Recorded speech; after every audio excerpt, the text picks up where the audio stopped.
आज प्रधानमंत्री का उत्तर था हमारे प्रेसिडेंट ऑफ इंडिया के अभिभाषण। अब मैं सुनना चाहता, लेकिन 4 दिन से हम ये देख रहे हैं कि लोकसभा में हमारे अपोजिशन पार्टी के नेता राहुल गांधी जी को बोलने नहीं दिया और हम देश के हित में चंद बातें लोकसभा में और राज्यसभा में रखना चाहते, डेमोक्रेसी के हित में। दूसरा कि लोकतंत्र को बचाकर आम जनता को एक रिलीफ दिलाने के लिए हमारी बात भी रखना चाहते। जो इन्होंने का जो काला करतूत है, अमेरिका के साथ समझौता कर लेके किसानों का हित इन्होंने बलिदान दिया और ट्रम्प कहते हैं वही बात इन्होंने मानी और अपने घुटने टेक दी। और उसी के साथ वही हम पूछना चाहते थे, ट्रम्प ने कहा उसकी बात हो और सामाजिक न्याय की बात हो और देश में जो अनएम्प्लॉयमेंट है, इन्फ्लेशन है, ये सारी चीजों को हम एक के बाद एक रखने के लिए सभी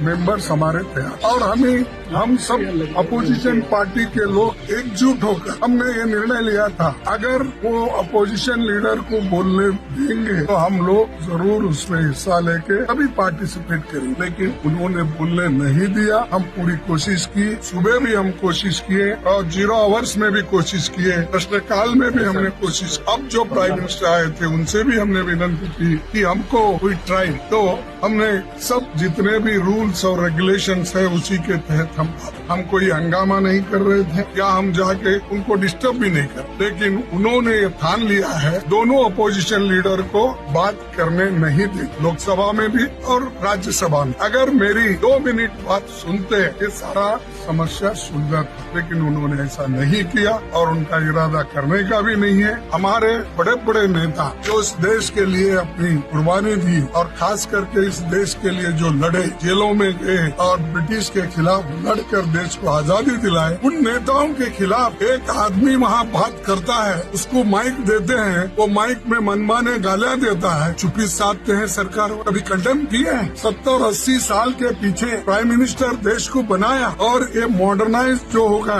आज को आधुनिक भारत जो आपको दिखता है, ये आधुनिक भारत नेहरू जी ने बनाया और इस देश में लोगों में जो जागृति लाई इंदिरा गांधी जी ने लाई। ऐसे लोगों को, नेताओं के बारे में अगर सदन में बात करते हैं और बात करके ये लोग हमारे पार्टी को और हमारे नेताओं को अपमान करने का काम करते हैं, इसलिए हम कंडम किए हैं, हमको बात भी करने नहीं दिए। इसीलिए सारे पार्टी के नेता लोग ये तय किए अगर वो बात करने नहीं देते तो हम लोग वॉकआउट करना चाहिए, प्रोटेस्ट करना चाहिए और जो अपमान खास करके हमारे नेताओं के बारे में किया उसको भी हम कंडम करते हैं। इसीलिए आज हम